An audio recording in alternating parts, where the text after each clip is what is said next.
Hey everyone, an alleged mistress, a Starbucks meeting worth $14,000, and a kitchen remodel. These aren't storylines in a Netflix crime drama. That's just the latest in the Ken Paxton impeachment trial. Pulitzer Prize finalist and political commentator Evan Mintz joins me to recap the latest news stories impacting H-Town. It's Friday, September 15th, 2023. I'm Raheel Ramzanali, and here's what Houston's talking about.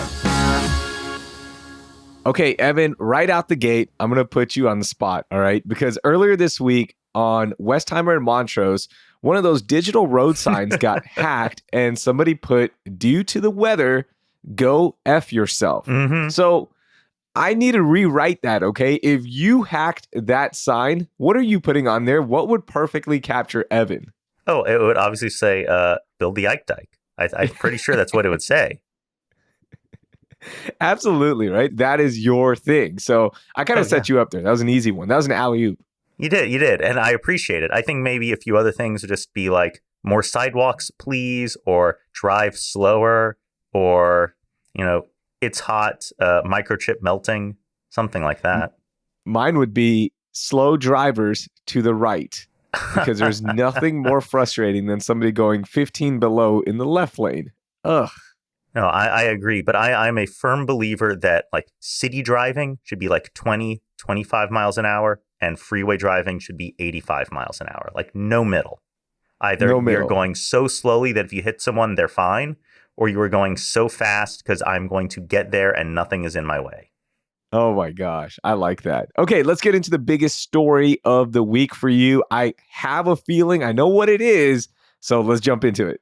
Oh, it is the Ken Paxton trial. Not to repeat myself from last week, but I remember in middle school, in the middle of the Clinton impeachment, and we would have this teacher who every day would come in and say, "We are living in history, people." And now I feel like I am that guy. We are living in history watching this impeachment proceeding happen. It is incredible. So what stood out this week? Because there was a lot of drama. There were a lot of twists and turns. What stood out? Give me some highlights. There were some Hollywood moments. There was when Laura Olson, Paxton's woman on the side, showed up. We thought she was going to take the stand. It turned out that she was planning on pleading the fifth. And so both sides found a way to just not have her take the stand. There was this picture of Angela Paxton, Ken Paxton's wife, who is a state senator, staring at her wedding ring, sitting there on the Senate floor. Oof, girl, you deserve better than him. There is also an excellent write-up in Texas Monthly that I highly recommend, explaining why does Ken Paxton, in spite of this impeachment trial, in spite of his felony charges, in spite of the fact that he's not particularly good attorney general when it comes to moving conservative causes or supporting the Republican Party, why does he have all of these supporters?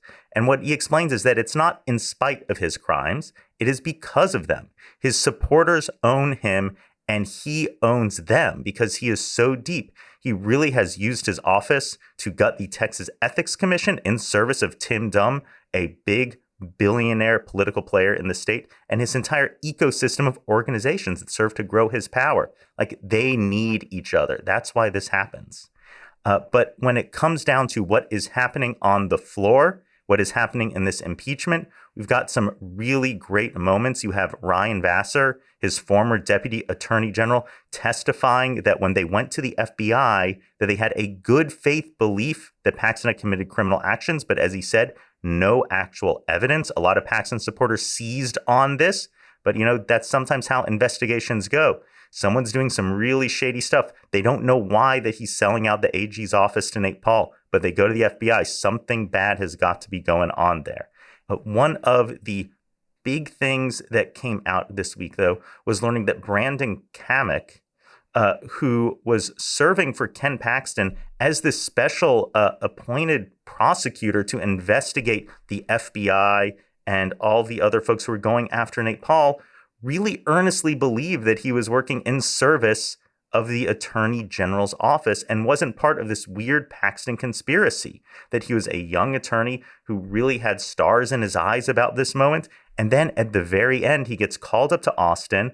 Paxton takes him out to Starbucks, not in his office, sits him down and basically says, we're not doing this work anymore because Kamek is being investigated at this point by U.S. Marshals for what he's doing. He's getting cease and desist notices from Paxton's own office. He has no idea what's going on. He's freaking out. And Paxton basically sits him down and says, you're not doing this anymore. Kamek says, well, what about all this money you owe me from the work? And they say, like, well, you're going to have to eat it. And then they almost leave him at this Starbucks where they've driven him to.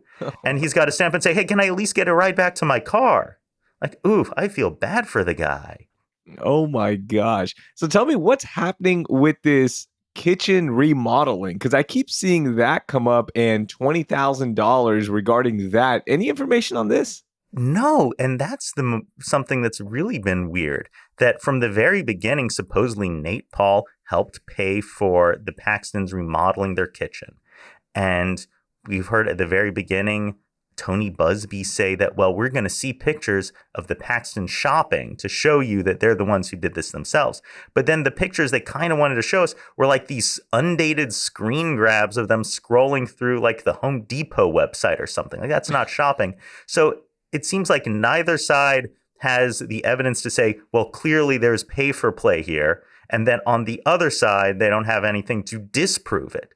But throughout all of this, you kind of figure out, like, even if there wasn't this direct bribery from Nate Paul, like, even if there wasn't like clearly pay for play, even if his woman on the side got hired by Nate Paul on her own merits, it's perfectly fine. Why is Paxton doing all this? And one of the things that we have learned is that Paxton just really doesn't trust the FBI, doesn't trust the Texas Department of Safety, doesn't trust the police. And so when Nate Paul is being investigated for his various white-collar crimes, Paxton is just there and basically saying, ACAB, I'm going to protect you, Nate Paul, from the cops. Like, you almost expect him out there with like black bloc garb on, throwing Molotov cocktails at the FBI headquarters. Like, Paxton, for being the highest lawman in the state, doesn't trust the law.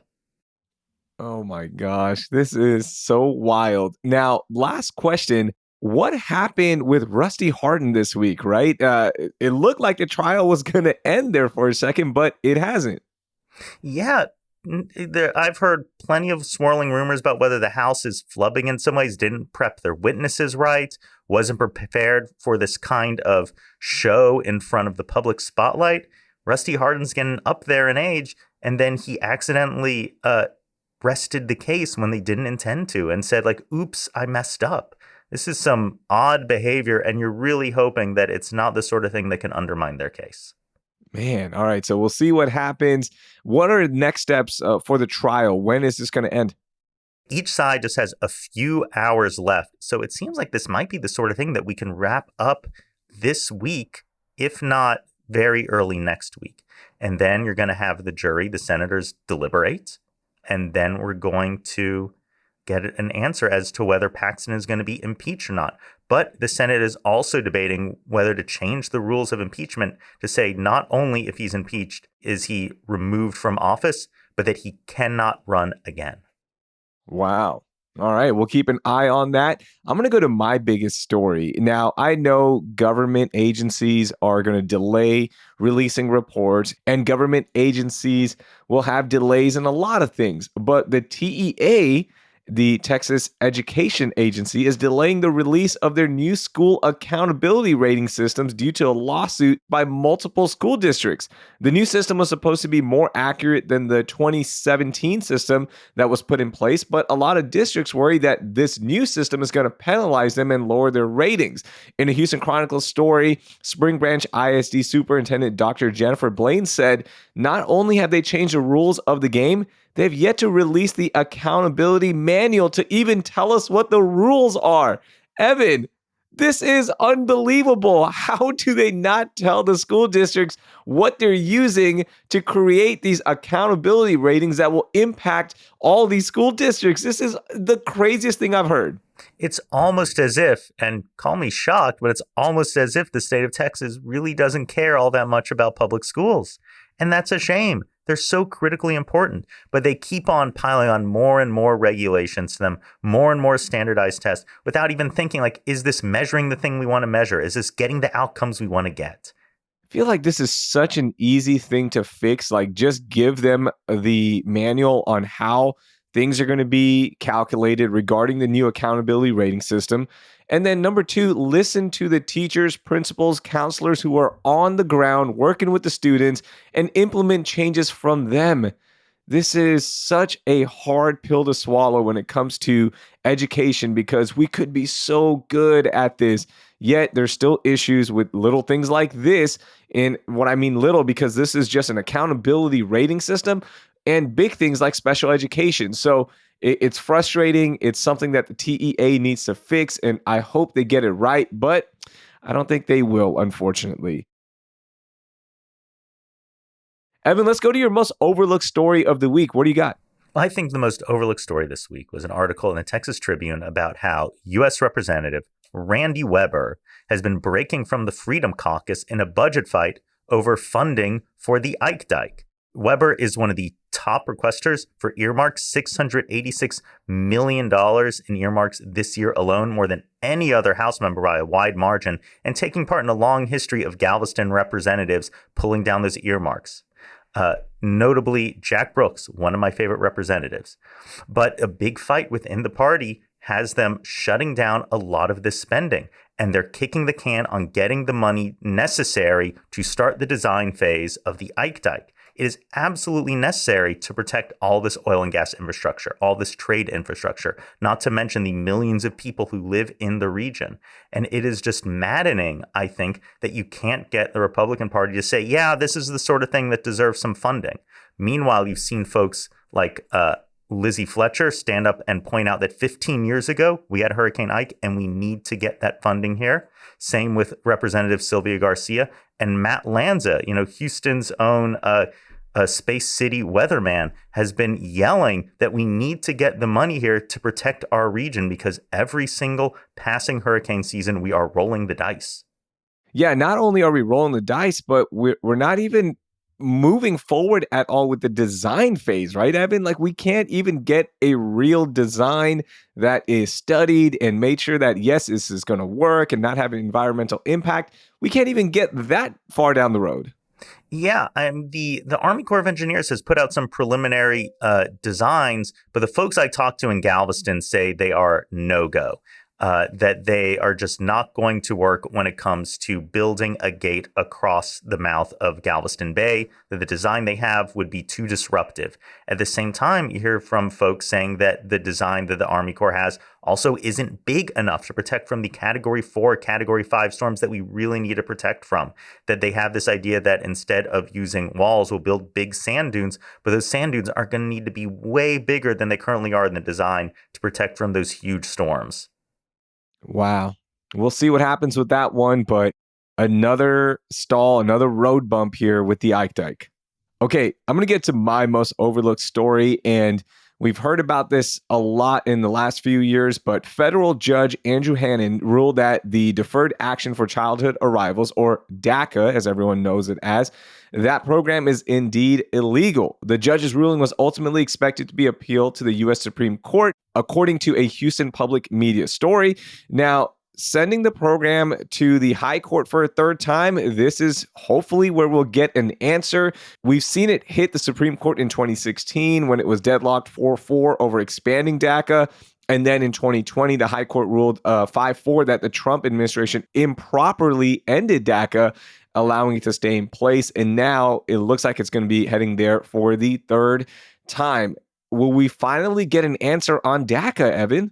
I think that the answer is that Congress needs to act. And I think it's been the answer from the very beginning, that really it should not be on prosecutorial discretion or executive action to write the immigration laws of our country.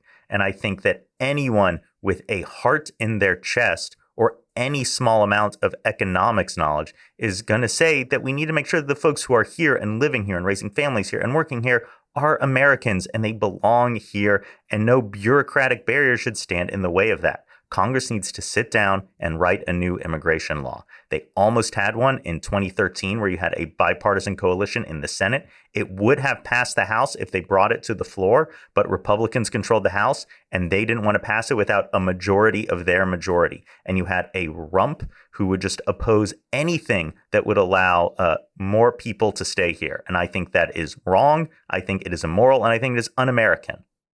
There's no chance something's going to get done bipartisanly with Congress now when it comes to immigration, right? It's impossible, it seems like. I think you could get something out of the Senate. I don't know if you could get it through the House on a bipartisan basis. I mean, you could write a check. You could write a blank check for border security. But if you give one more visa than what we currently have, some folks freak out about it. And I think that's terrible.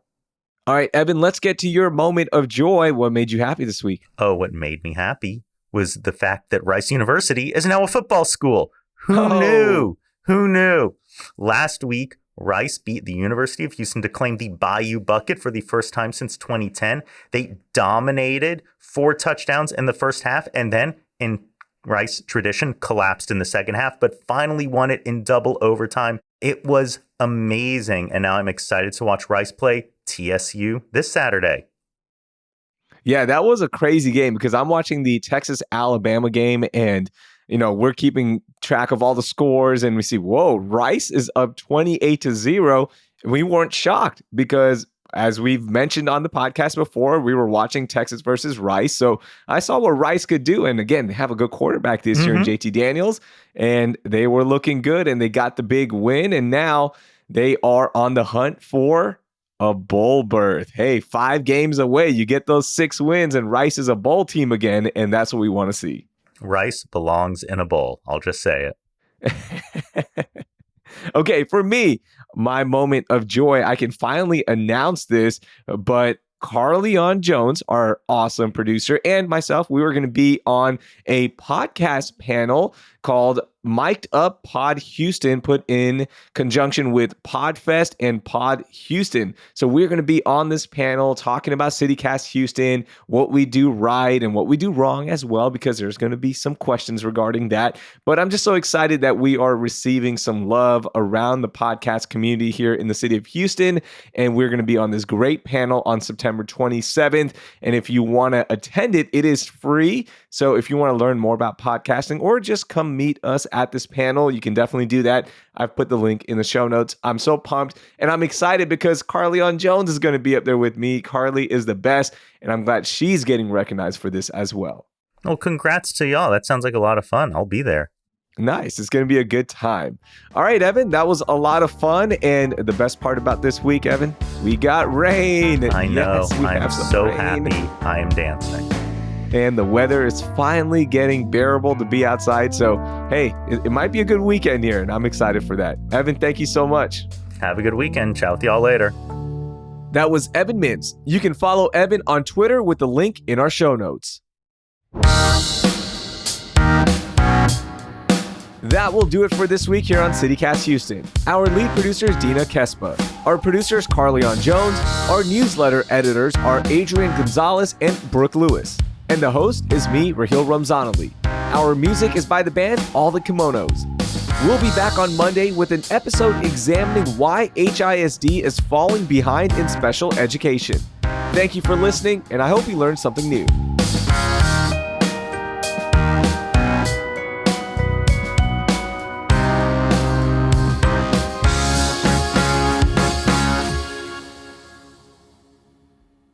And now that was... Yeah, sorry, go ahead. Pick up.